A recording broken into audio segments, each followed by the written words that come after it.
¿La cerras un instante, porfa? Exacto, sí, cerralo, porfa, gracias. Cerralo. Ese es un sistema cerrado. ¿Listo? ¿Qué encuentran? No, espérate porque se me enoja Daniela. Listo. No, es que te quería. Listo. ¿Qué pasa en el sistema cerrado? Exacto. Nadie entra, nadie sale. Efectivamente, nadie entra, nadie sale. Abrirla, porfa, para que Daniela no se me enoje. Gracias. Mentira, está bien. En el sistema abierto, ¿qué hay? Intercambio de materia e intercambio de energía. Listo, perfecto. Entonces acá hay energía en forma de calor, trabajo, que son las formas de transferir energía, pero no masa. Sistema cerrado, el sistema abierto. Sistema abierto. En el sistema abierto hay intercambio de energía en forma de calor, en forma de trabajo y masa. ¿Listo? Hay los dos. Y hay uno que se conoce como el sistema aislado. ¿Qué es el sistema aislado? Efectivamente, ni una cosa ni la otra. Entonces no hay transferencia de energía ni con calor, ni en forma de calor ni de trabajo, y tampoco hay transferencia de masa. Por eso es aislado. Muchos físicos son aislados, qué triste eso. Ahora, quiero que quede claro lo siguiente.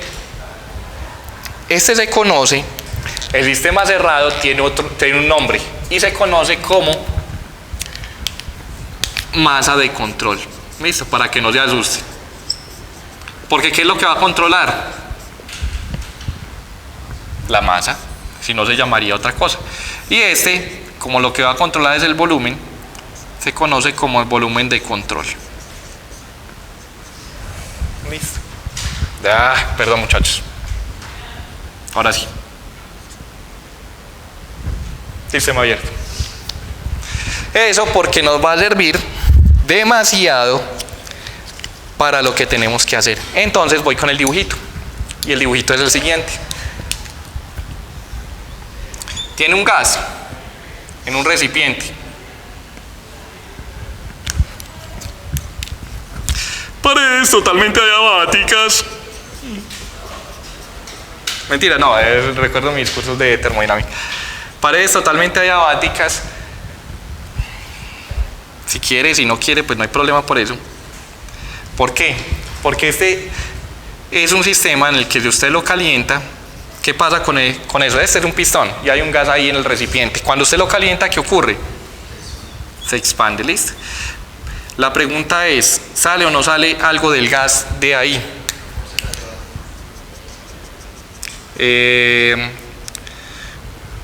No necesariamente tiene que ser adiabático, pero puede ser adiabático, eso está bien correcto. El mismo gas se expande y al expandirse solamente hay transferencia de energía, pero no hay transferencia de masa. Es decir, que se corresponde a un ¿qué? A un sistema cerrado, o sea, a un sistema de masa de control. ¿Listo? En ingeniería va a aparecer mucho el nombre volumen de control, volumen de control, volumen de control, volumen de control, volumen de control. ¿Perdón? Porque lo que controla es la masa. La idea, exacto, la idea del volumen cambia, el volumen varía. La idea de que es de control es que usted se concentra solamente en esa porción del espacio o en esa propiedad del espacio. En este caso, usted se concentra solo en que la masa permanezca constante, no varíe, no cambie. Vale. Lo curioso es lo siguiente. Esta es una frontera ¿qué? Móvil.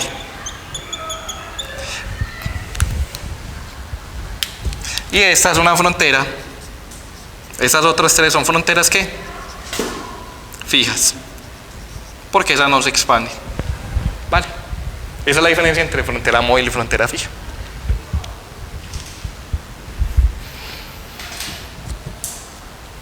¿Dudas? Voy con este que es el que me interesa. A los otros no les interesa. Sí, también me interesan, pero no tanto como este. Porque siempre, casi siempre, hablan del volumen de control, el volumen de control, el volumen de control. volumen de control. ¿Qué es el volumen de control?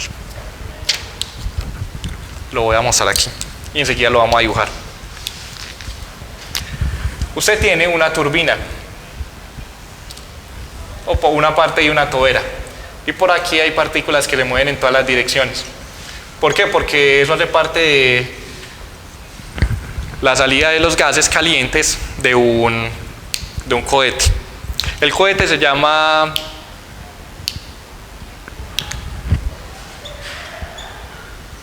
el Thanos 3. Listo, como quiera, es indiferente cómo le ponga el nombre, es indiferente, eso vaya y venga. Listo, ¿qué pasa? Que a usted le dicen, analice ese sistema. Usted dice, yo tengo dos opciones, una como volumen de control y otra como masa de control. ¿Cuál de las dos utilizo? En este caso, voy a utilizar el volumen de control y lo voy a denotar así, más grande, volumen de control. V sub C. ¿Qué vamos a hacer ahí? Vamos a hacer lo siguiente. Vamos a definir una frontera para que encierre el sistema. Pero yo no puedo ponerle partes al cohete si no las tiene. Entonces esta frontera es una frontera imaginaria. Una frontera imaginaria. ¿Pero qué es? Fija. Imaginaria en estos tramos. Sin embargo, aquí hay una frontera real y fija. ¿Listo? ¿De qué depende? Hombre, depende del análisis que usted quiera hacer. Es indiferente cómo lo quiera hacer, es indiferente el tipo de análisis que haga, es indiferente las cantidades que vaya a mirar. Eso sí, esto debe ser escogido convenientemente. Entonces ustedes recuerdan por acá que le decían, para todo epsilon mayor que 0 hay un delta mayor que 0 y es escogido convenientemente, así mismo. Realmente es un poquito mucho más interesante y es un poquito más relevante porque dependiendo del tipo de sistema usted piensa, me queda más fácil resolverlo de una manera o de la otra. ¿Qué me da más información? ¿Qué puedo medir yo acá que no puedo medir en las otras? ¿Qué puedo medir, por ejemplo, yo en esta que no puedo medir en esta? Masa. ¿Ese es un sistema qué? Abierto. Como es un sistema abierto, yo tengo que tener en cuenta que hay transferencia de masa. Como hay transferencia de masa, usted debe recordar y debe saber que en ese caso debe hacer el análisis como un sistema abierto utilizando un volumen de control. ¿Listo? Ah, no hay transferencia de masa, entonces utilice una masa de control normalita, un sistema cerrado. A partir de ahí es que vienen a aparecer otro montón de cantidades. Otro montón de cantidades como por ejemplo transferencia de masa, transferencia de energía y las ecuaciones de fluidos que vamos a analizar. Toda la parte de termodinámica se basa en esto. Ustedes ya lo conocen, ya lo saben. Y no solamente eso, sino que cuando usted lo escoge convenientemente, obtiene una mejor respuesta. Y es mucho más fácil de trabajar. ¿Cómo va a ser mejor de trabajar? Ya lo vamos a ir viendo con cada una de las cantidades físicas que vamos a analizar. ¿Dudas hasta ahí, muchachos? No. Ok. Muy bien. Ahora sí, entonces vamos a hablar sobre los campos vectoriales y para eso vamos a llamar a Euler y a Lagrange. Campos vectoriales y escalares. Y vamos a llamar al señor Euler y Lagrange.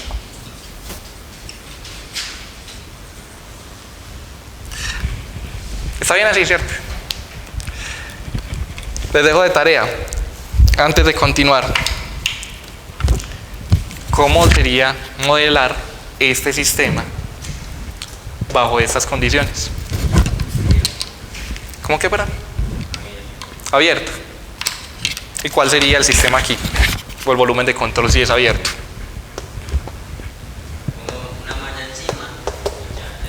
Exacto. En este caso, la frontera, ¿cuál sería? Una frontera imaginaria, móvil o fija. Pues suponemos que no leen, no sé. Entonces usted encerraría ¿qué? Toda la parte interior del casco, como el sistema, con una frontera imaginaria, fija, que sería su volumen de control. Y en ese volumen de control empezaría a medir cada una de las cantidades físicas que vamos a analizar a continuación. Vale. Te agradezco. Me vale vos. Funciona con un casco, funciona con un Mazda 3, con todos. Perfecto, muy bien. Hay dos tipos de analizar la... Ah, espérate, qué pena, no, me sigue sirviendo. Qué pena, es que yo necesito seguir mostrando. Ahora, hay dos tipos de análisis en física. Uno, el análisis de Euler y el análisis de Lagrange. Lagrange es famoso porque por ahí recuerdan o recordarán, habrán visto, habrán conocido las famosas ecuaciones de Lagrange en mecánica clásica, que son muy útiles, son muy interesantes. Son tan interesantes que se trasladan a veces a los fluidos y se trasladan a otros sistemas. ¿Por qué? Porque resulta que Lagrange, cuando se utiliza en fluidos, se utiliza con el concepto que tenemos siempre en física. ¿Cuál concepto? Si usted va a moverse en la bicicleta, con el casco como quiera, ¿cómo describe usted el movimiento de la bicicleta? Con usted, obviamente.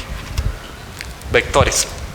Y usted se trata como si fuera una partícula. Así como pasa en cierto tipo de transporte. Meta gente que eso no importa, no ocupan espacio, son partículas. Calidad de partícula, dice. Tarará, calidad de partícula. Entonces, en ese caso, como usted se concentra solo en el análisis de partículas, a usted no le interesa el tamaño de la partícula. Y usted se encarga de describir el movimiento de esa partícula. Ese movimiento lo hace haciendo lo siguiente. La partícula está aquí y se mueve y usted siempre la sigue. Y describe una trayectoria, es muy bacano, es muy bonito. Todo eso lo hace en física. Es más, usted hace lo siguiente. En esos cursos de física con Lagrange, usted dice, jue madre, debe haber una fuerza. Si no hay una fuerza, que es igual al producto de masa por aceleración, obtengo la aceleración, con la aceleración obtengo la velocidad, y con la velocidad obtengo ¿qué? La posición. Ah, excelente, yo sé dónde están las partículas, todo bacano, todo perfecto. Yo sigo siempre la masa, siempre la sigo, y describo el movimiento. Bien. Con Euler es muy distinto. ¿Perdón? No es vectorial. Ah, no, pero no las ecuaciones de Lagrange de clásica. No son esas. Pero sí es un aporte del mismo Lagrange. ¿Listo? Es un aporte del mismo Lagrange. Pero acá hablo de la mecánica newtoniana normalita. ¿Listo? Normalita, sencillita. De hecho, Lagrange, a pesar de que no sea vectorial, es escalar. Usted va a escribir las ecuaciones de Lagrange, hace todo el proceso y básicamente deduce las ecuaciones de Newton. Haciendo eso. Es como la misma cosa, pero de manera distinta. ¿Qué ocurre cuando usted no tiene una sola partícula, como el casco, sino que tiene lo siguiente? Observe esto. Salud. Listo, muy bien, con gusto. Usted va a analizar ya no el casco, va a analizar el aire que está dentro del casco. ¿Cuántas partículas hay ahí dentro del casco? Exacto, del orden de 10 a la 23 partículas. Y usted a cada una de esas partículas, mientras el casco se mueve, le va a hacer el dibujo, la descripción matemática de su movimiento. ¿Útil o no?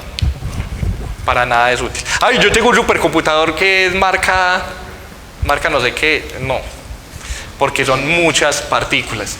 Es decir, que utilizar para fluidos a Lagrange no es lo más adecuado, no es lo más cómodo. Por eso usted utiliza al señor Euler y es de la siguiente manera. Usted dice, yo voy a definir un campo. ¿Qué es un campo? ¿Qué es un campo? Un campo es una propiedad que se le asigna al espacio y al tiempo, sea escalar o vectorial. Por ejemplo, voy a definir el campo de temperatura. Es diferente al campo de velocidades. Gracias, nos vemos que está bien. Listo. Diferente al campo de velocidades. ¿Qué es un campo de temperatura? Un campo escalar. Listo. Entonces todos pueden poner el dedo así si quieren. Lo pueden hacer con el dedo. Con el dedo índice, es en serio. Listo. La pregunta es, si cada uno de esos dedos es un termómetro, ¿todos los termómetros marcan lo mismo? No. Porque la temperatura es un campo y varía dependiendo del punto. Lo mismo va a pasar con la velocidad y la presión. Entonces con Euler usted va a definir un campo de varias clases. Por ejemplo, un campo de presión, donde la presión va a ser una función de las posiciones y también del tiempo. ¿Por qué? Porque si el campo varía con el tiempo, es un campo, ¿cómo se llama? Un campo no estacionario. Campos variables con el tiempo o campos no variables con el tiempo, básicamente. ¿Listo? Y esos tienen un nombre. Estacionarios, no estacionarios, ¿cierto? Sería que la propiedad es estacionaria o no lo es. Muy bien. Lo mismo pasa con la velocidad. Palabras más, palabras menos. Usted puede definir la velocidad en este punto 1 y la velocidad en este punto 2. Vectorialmente. Dependiendo de las posiciones y dependiendo del tiempo. ¿Van a valer lo mismo? No van a valer lo mismo, no tienen por qué valer lo mismo, pero sí tienen una relación.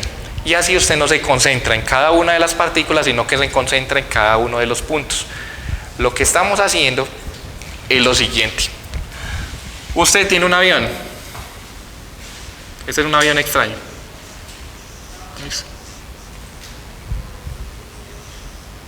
Tiene un avión. Y el avión tiene lo que se llama un tubo pitot. Y ese tubo pitot le mide a usted la presión. ¿Para qué? Para después transformarla en valores de velocidad y decirle a qué velocidad va el avión. Está midiendo la presión en un punto específico, en un punto determinado. No está midiendo la presión en toda la región. ¿Listo? Es decir, que está comportándose como un punto dentro del fluido donde usted va a calcular cada una de las cantidades físicas. En un túnel, ¿qué es un túnel de qué? Donde se ensayan los carros, Exacto, sí. En un túnel de esos, usted va a tener control de la presión, de la temperatura y demás. ¿Y cómo lo hace? Poniendo en ciertos puntos sistemas que midan cada una de las cantidades físicas. Usted no dice, espérate, prenda el ventilador, yo me voy con esa partícula. Usted no hace eso, ¿cierto? Usted pone en ciertos puntos diferentes sistemas para hacer la medición. ¿Quedamos claros? Usted me dirá, hombre, ¿y toda esa carreta para qué? Para lo siguiente. Para lo siguiente.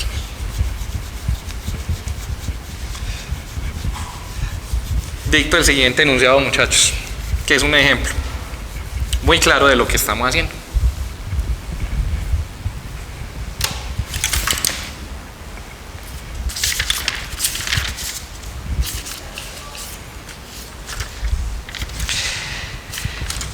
En un tubo, ¿qué tubo? Pues el tubo del agua, el de la casa suya, si quiere, pues no tiene problema. El tubo por donde pasa el agua en la casa suya.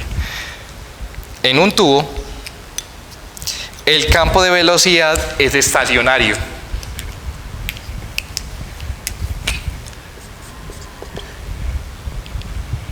Y se describe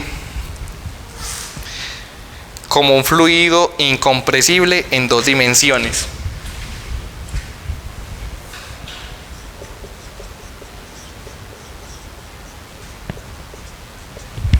Y y se describe como un fluido incomprensible en 2 dimensiones.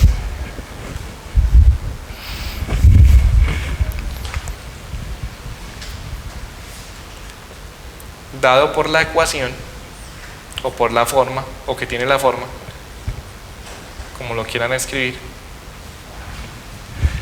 que se muestra en el tablero.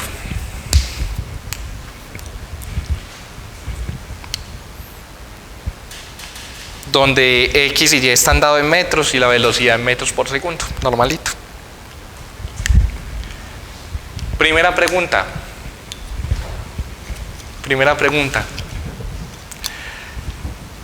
Hay puntos de estancamiento del fluido. Hay puntos de estancamiento.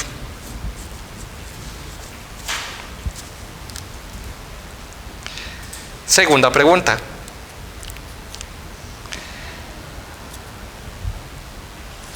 Bueno, no sé, bueno, sí. Trace un esquema de vectores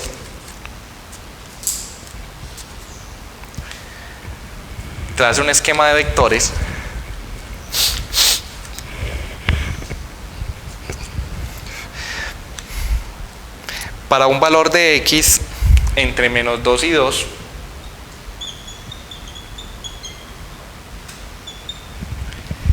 y un valor de Y entre 0 y 5. Listo. Entonces para eso tenemos 3 minuticos. Sencillo, es que eso se hace solo, no mentira, no, pero está bien. Voy resolviendo dudas, preguntas, questions. Es como cuando usted lee, siempre le enseñan en algunos cursos las 20 primeras páginas del curso, del libro, y las otras 100 son las que le preguntan el parcial, ¿cierto? Eso pasa en muchos cursos.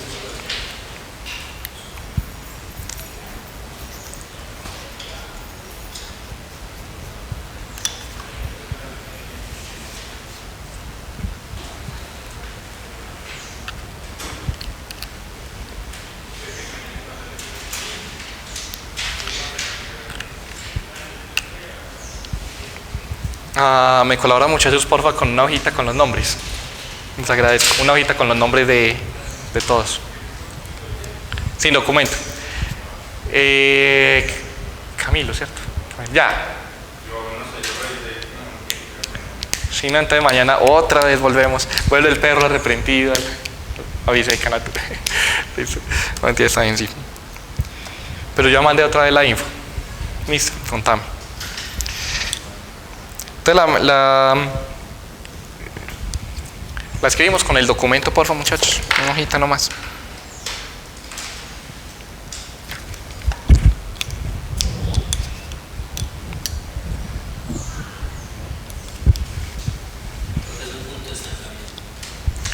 Muy buena pregunta, la respuesta es mejor.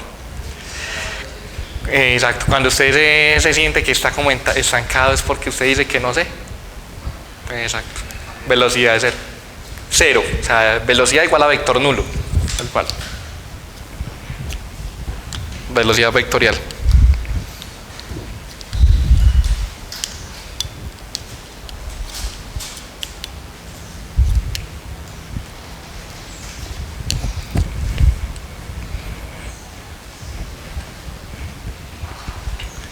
Yo sé que parece un enunciado de cinemática, pero tiene más que un enunciado de cinemática.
Eso me parece muy bien que escriba ordenado.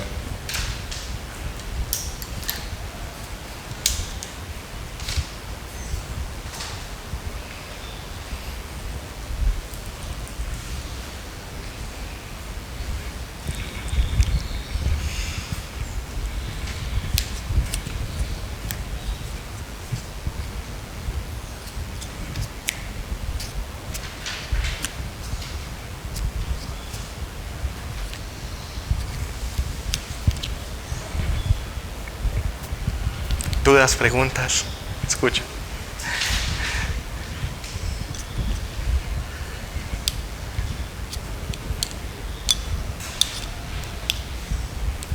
Cosas que no hayan sido claras.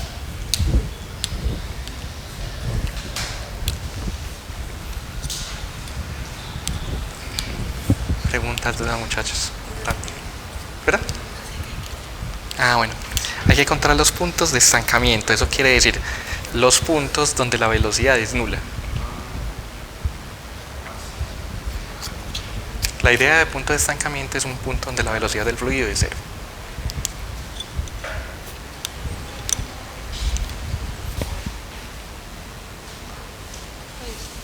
Siempre la había visto como la velocidad al remota, pero no entiendo qué es Esta es una función de x, pero funciona igual.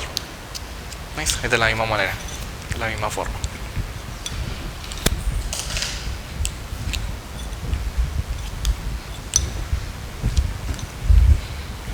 O sea, el concepto es el mismo. Lo único que varía es la forma de la función. Claro, en otras ocasiones vos encontrabas como velocidad igual a 5i más 2j, ¿cierto? Pero esta es una función f de x, y, t, si es solamente en dos dimensiones, igual a 5. O sea, es una constante. Pero podría haber sido 5x menos 3y, por ejemplo. ¿Listo? Esa es la idea.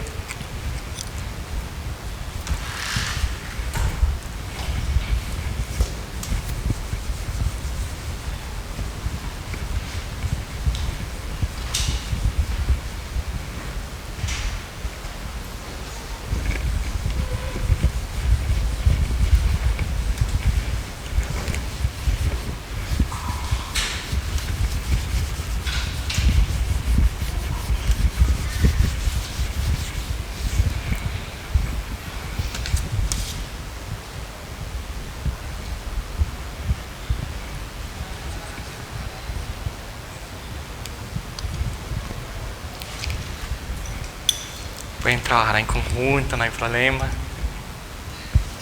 Uno resuelve las dudas del otro.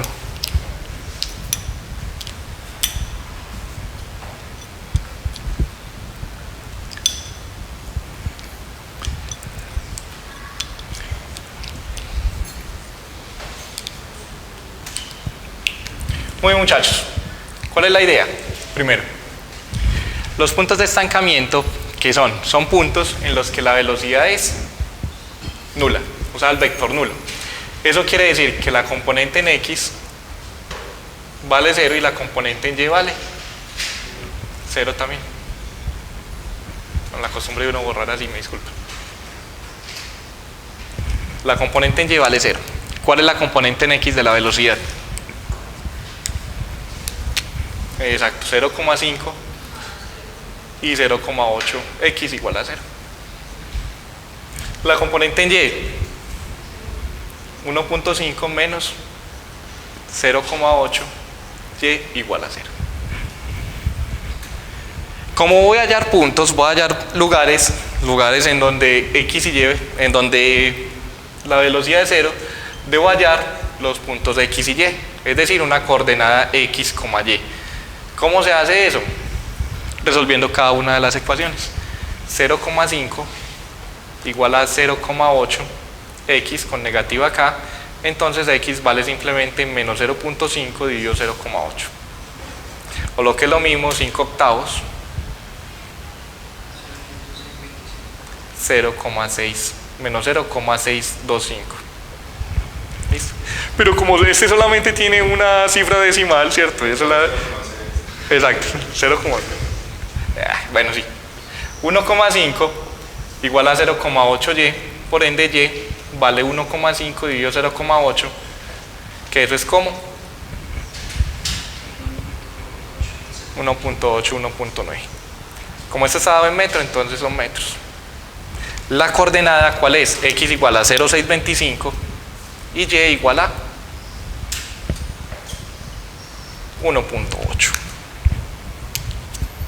¿Eso para qué me sirve? Pues hombre, que ese es el punto de estancamiento de una coordenada X y Y en el plano. En ese punto la velocidad vale 0. ¿Y qué? ¿Y eso para qué? ¿O qué? Ah, pero espérate, ya te digo para qué. Vamos a hacer el dibujo y verá que es más bonito, más bacano. El dibujo lo voy a hacer aquí. Recuerden, muchachos, que yo perdí dibujo en el colegio, así que pues, no esperen que salga una obra de arte acá. Quién sabe cómo. Entonces, primero voy a dibujar el plano cartesiano, eje X, eje Y. Ubico menos 0,625. Vamos a suponer que este vale 1, este vale 1, este vale 1 y este vale 1. Menos 0. Exacto, entonces vamos a suponer que este es 1, 2. Este aquí es 1, 2. Este es 1, 2. Y este es 1, 2. Menos 0,625 queda por aquí en X, más de la mitad, y en Y como 1.8, entonces quedaría como por aquí. Ese es el punto de estancamiento. Es decir, que en ese punto la velocidad es nula. Ahí la velocidad es 0. ¿El resto cómo se comporta? Se comporta de la siguiente manera. Y puede hacerse lo siguiente: dele valores a X y a Y con cada coordenada y grafique el flujo. Ahí no quedó tan bonito que digamos, pero bueno. Lo que va a encontrar es lo siguiente: el flujo, en este caso, con ese campo de velocidades, es un flujo del siguiente estilo.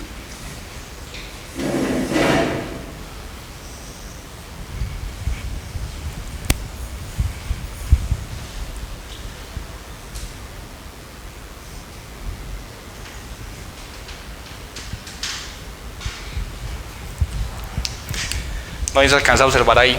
Yo voy a borrar esta partecita para que quede mucho más claro, muchachos.